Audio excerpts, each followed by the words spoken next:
लोणेर ग्रामसभेचा वाळूबंदीचा ठराव धाब्यावर बसवून 1099 ब्रास वाळू लिलाव, ग्रामस्थांचा तीव्र विरोध, पंचनाम्यात नोंद। दिनांक 17 एप्रिल 2026 रोजी लोणेर ग्रामसभेने गिरणा नदीपात्रातील वाळू उपसा कायमस्वरूपी बंद करण्याचा ऐतिहासिक ठराव एकमताने मंजूर केला। मात्र अवघ्या 12 दिवसातच तहसील प्रशासनाने या ठरावाला हरताळ फासत 1099 ब्रास वाळूचा लिलाव ठेवल्याने ग्रामस्थांमध्ये प्रचंड संताप उसळला आहे। दिनांक 29 एप्रिल 2026 रोजी सकाळी 10 वाजता तहसीलदार कार्यालय देवळा येथे झालेल्या लिलाव प्रक्रियेदरम्यान करण्यात आलेल्या पंचनाम्यातच ग्रामस्थांनी तीव्र विरोध नोंदवला आहे।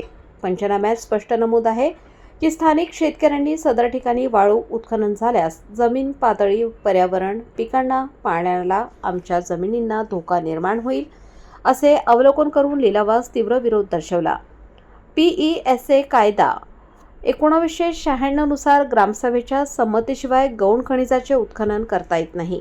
ग्रामसभेने एकमुखी विरोध करूनही प्रशासनाने लिलाव प्रक्रिया राबवल्याने प्रशासन कायद्यापेक्षा मोठे आहे का असा सवाल ग्रामस्थ विचारत आहेत।